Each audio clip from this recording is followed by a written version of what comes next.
Senate Leader. Mr. President, I move to proceed to calendar number 168, H.R. 5371. Clerk will report. Motion to proceed to calendar number 168, H.R. 5371, an act making continuing appropriations and extensions for fiscal year 2026 and for other purposes. Mr. President, I understand that there is a bill at the desk that is due for a second reading. The Leader is correct. The clerk will read the title of the bill for the second time. S3012, a bill to appropriate funds for pay and allowances of accepted federal employees for periods of work performed during a lapse in appropriations and for other purposes. Mr. President, in order to place a bill on the calendar under the provision of Rule 14, I would object to further proceeding. Objection is heard, so the item will be placed on the calendar under Rule 14. Thank you, Mr. President. Mr. President, this morning we will offer my Democrat colleagues yet another opportunity to vote to reopen the government.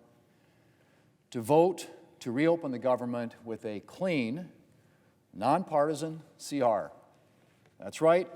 We are not asking Democrats to swallow any new Republican policies. We're not asking them to swallow any partisan policy riders. We're simply asking them to extend current funding levels for a few weeks while we work on full-year appropriations. And you don't have to take my word for it. Everyone from the president of the Teamsters Union to mainstream media outlets has confirmed that the CR Republicans have put forward is a clean CR. But Senate Democrats chose to shut down the government anyway. Now, Mr. President, Democrats' ostensible reason for their 16-day shutdown is because they want Republicans to agree to bail out the health care mess that Democrats created, first with Obamacare, and then by passing and then sunsetting enhanced Obamacare tax credits that were put in place for the COVID emergency, which I think, as we all know, is long behind us. And despite the fact that we're only in this position because of Democrats' poor policy choices, Republicans are ready for that discussion. I'm ready.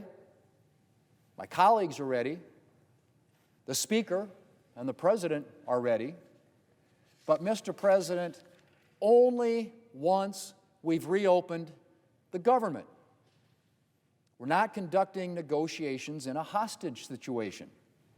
And we're not going to pay $1.5 trillion ransom to get Democrats to reopen government operations.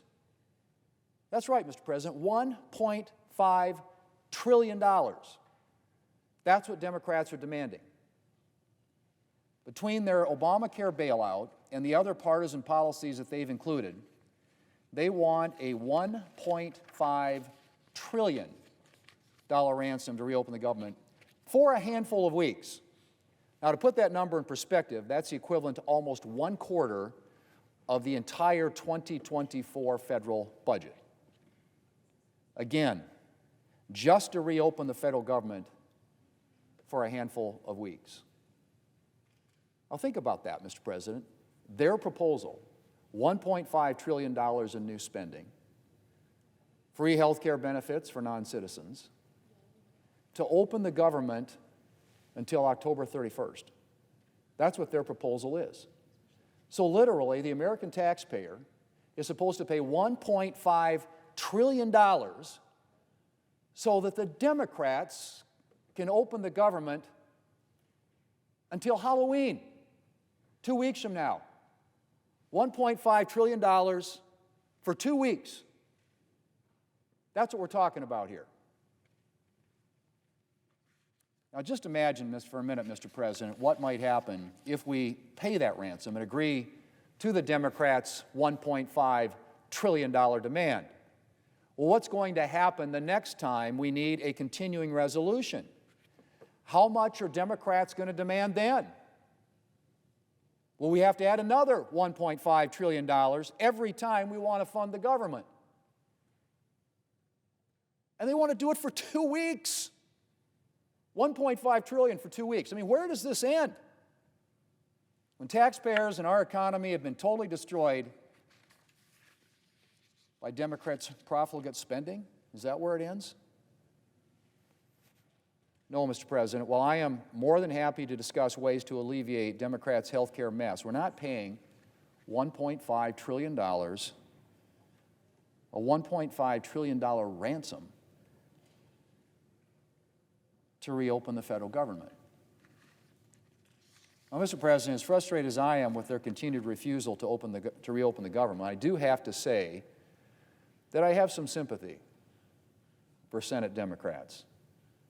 While they may claim health care is the driver of what they're doing, we all know that the primary reason we're in this mess is because Democrats' far-left base demanded a showdown with President Trump.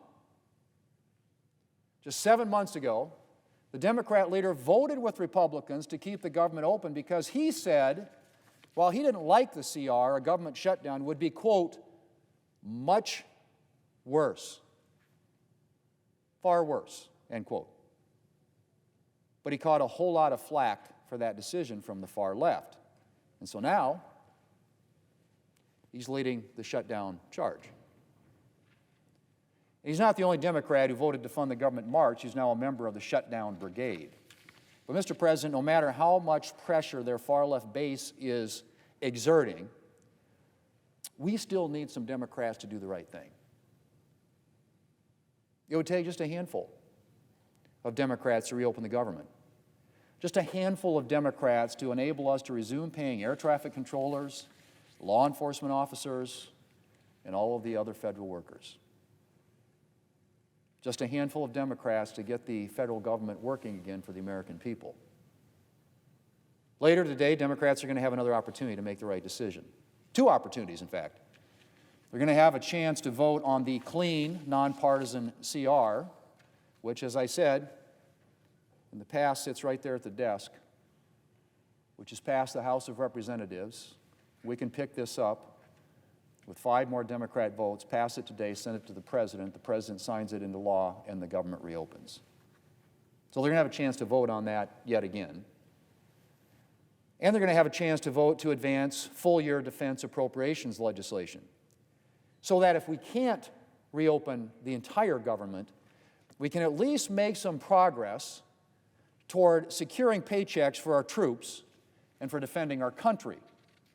Just last week, the Senate passed the National Defense Authorization Act, which is essential legislation, something that we do every year to authorize defense spending and to authorize a pay raise for our troops.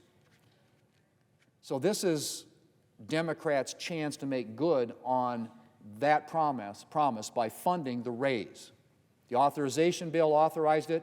The defense appropriations bill that we will vote on here later today will actually fund that raise so our troops can get paid. Now again, I realize that Democrats' far-left base is rallying in D.C. this weekend, which puts extra pressure on Democrats. But I hope that they'll do the right thing anyway and vote to reopen the government. All we need is 5. Bill's right there. Goes to the President, he signs into law. Government reopens. Mr. President, the American people are depending on some, I'm hoping, Democrats who are willing to put the interest of the American people ahead of the interests of their far-left base. Mr. President, I yield the floor. President. Democrat leader. We in quorum. I ask unanimous consent the quorum be dispensed with. Without objection.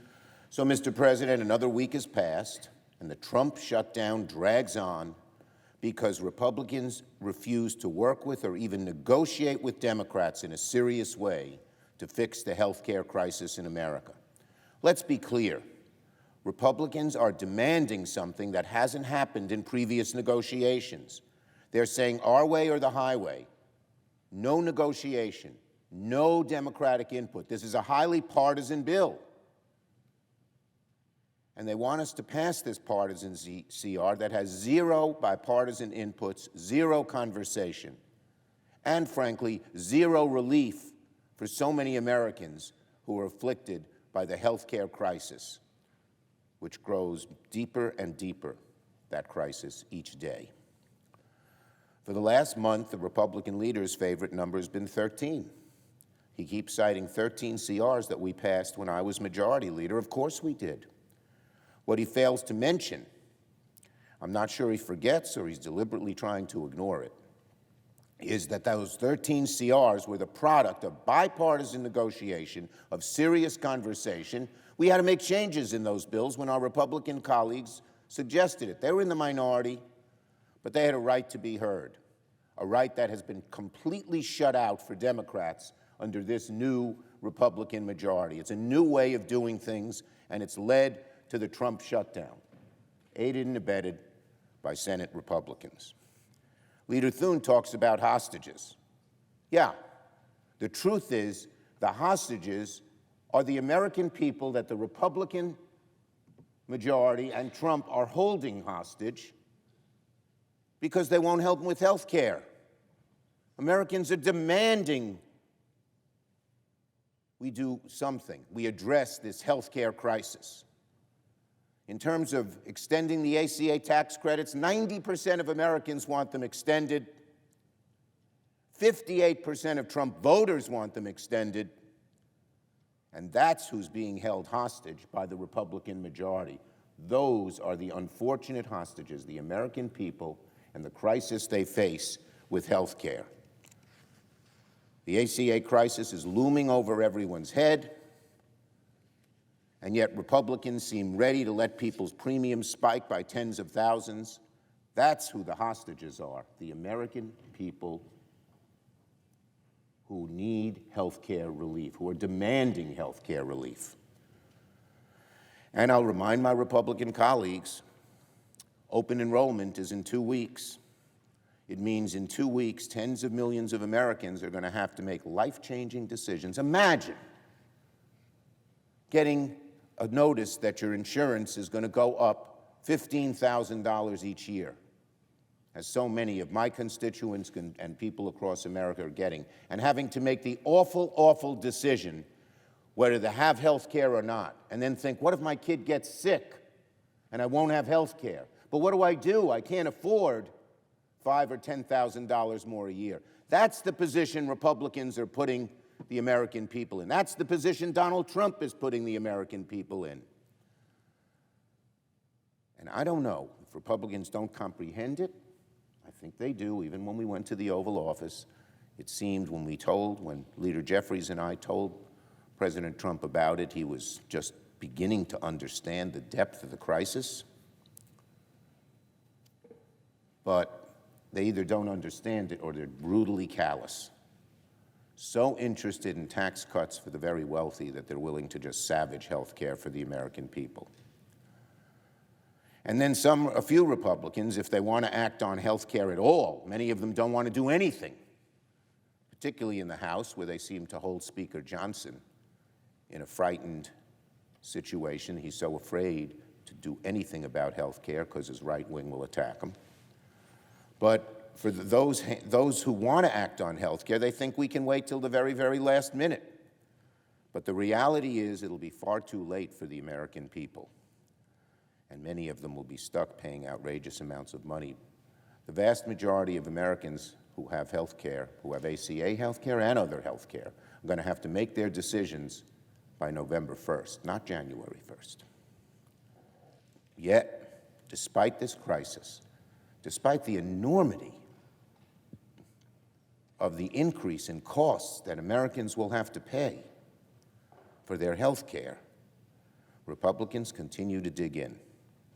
They continue to say, we don't want to help on health care.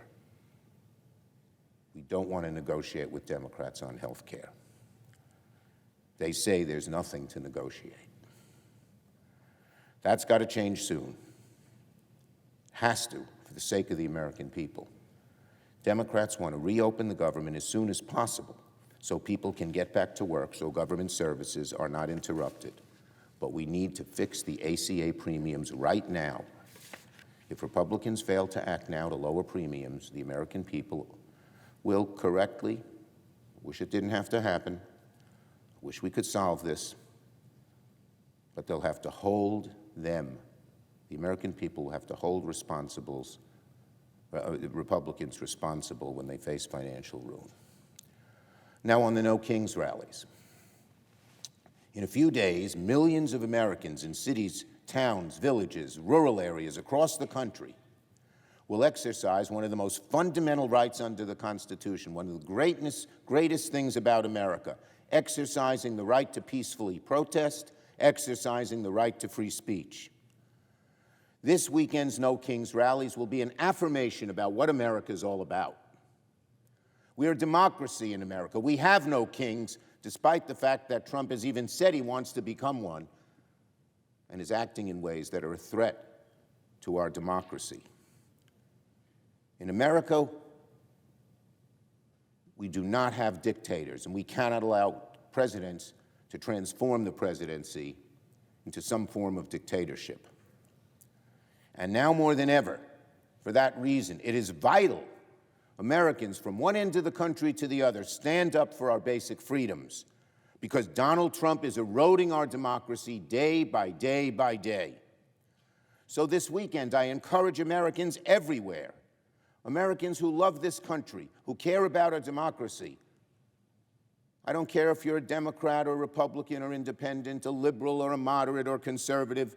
The vast majority of Americans want to preserve this democracy. And the No Kings rally says that in a very strong way, where millions of Americans, millions will come together to say just that we don't want kings in America.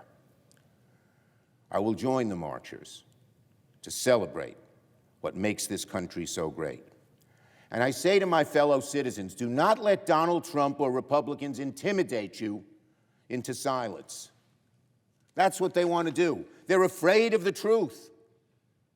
Republicans are going apoplectic because Americans are exercising their right to free speech. Even some of them, too many of them, know that Donald Trump is threatening our democracy, and the American people are seeing just that. And that is the theme, the very appropriate theme of this weekend's rallies. No kings. No kings. So I urge Americans, speak out, use your voice, exercise your rights to free speech. And of course, there should be no violence from either side. I say to Americans, show the world how much we love this country, how much we love our values, how much we love our democracy and want to preserve it. And don't be afraid. Trump and the Republicans want you to be afraid. They don't like free speech when it's free speech they don't want to hear. But we're not going to let them intimidate us. For weeks, Republicans have tried to vilify these rallies. They call them the most ridiculous of terms, hate America rallies. These are love America rallies. They call them terrorist rallies. That's just despicable. They're trying to scare people away from their basic right to free speech, but we will not be intimidated. These are not hate rallies, as some of the right-wingers try to say. These are Save America rallies, Love America rallies, Care About America rallies. Not only is this a right to protest, which we all treasure or have treasured until recently, with this new administration seeming to not want rights to protest or even free speech when they don't agree with it. This is the right thing to do, a necessity, when Donald Trump weaponizes the Justice Department to become his attack dog and go after his political enemies, when he attacks the courts, when he intimidates the free press and tries to tell networks they're going to lose their licenses if they say things he doesn't agree with. When people are arrested and put in jail, American citizens,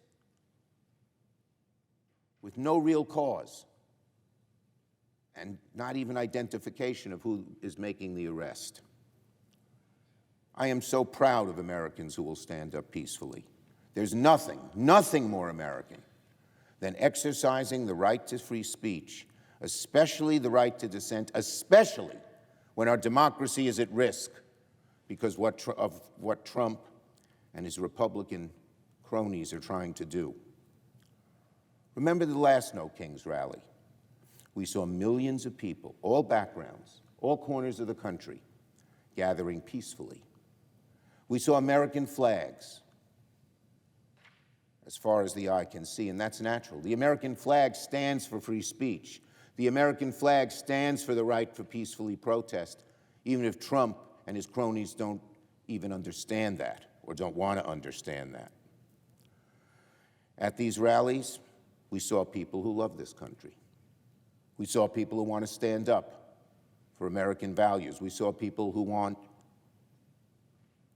to preserve our precious democracy. And that, sadly, is what many Republicans want to silence. We will not be silenced. Donald Trump and many Republicans in Congress are using intimidation, lies, bully tactics to prevent people from standing up, speaking out, exercising our precious constitutional rights. But I say again to every American out there who wants to participate in these weekend rallies, do not let Donald Trump or Republicans intimidate you into silence. That is what they want. That is how dictators evolve, when good people of all different beliefs and backgrounds stay silent. No King's Day says we will not stay silent.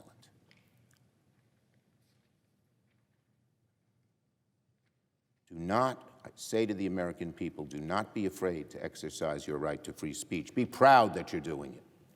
Do not be afraid to peacefully protest against Donald Trump's eroding of our democracy, and do not be afraid to show how much you love this beautiful democracy, as the Founding Fathers called it, God's noble experiment. We have to keep this precious democracy. Now on the young Republicans, another sad chapter in how the Republican Party has devolved over the last few years. It's been 2 days since Politico published a horrifying story revealing thousands of private messages containing racist, sexist, and violent comments from prominent members of the Young Republicans organization.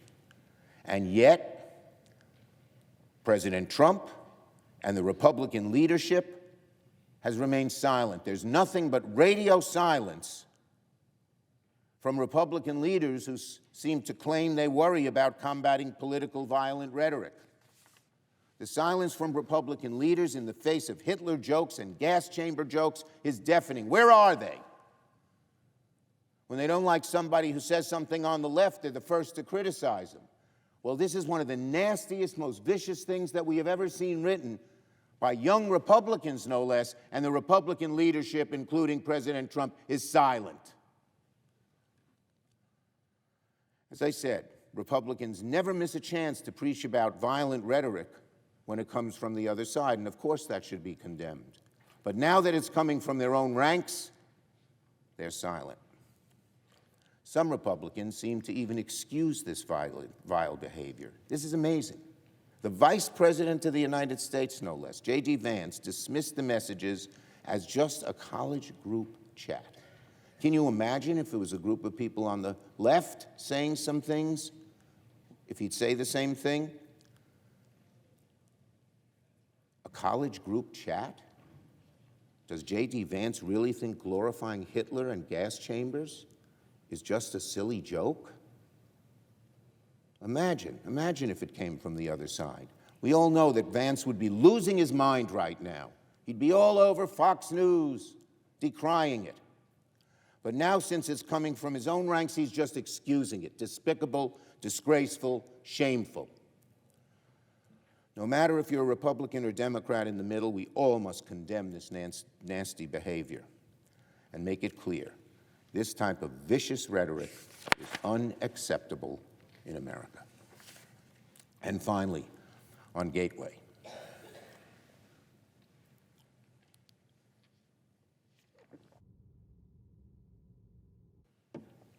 on Gateway. Yesterday, President Trump and his administration terminated funding for Gateway. Gateway is the most important infrastructure project in America, period. It'll keep our economy moving, our region connecting, tens of thousands of union workers on the job. Donald Trump is trying to kill it again in pure spite and with sheer stupidity. It's petty revenge politics. And who gets hurt?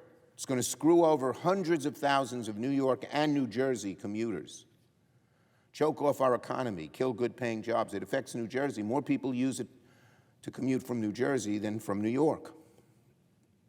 What Trump has done on Gateway is vindictive, reckless, and foolish.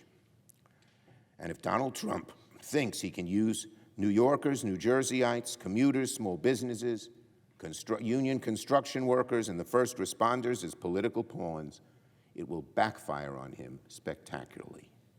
We will fight the president on this in every way to preserve this crucial, vital infrastructure project, crucial and vital to New York, New Jersey, the Northeast economy, and the whole American economy. I yield the floor.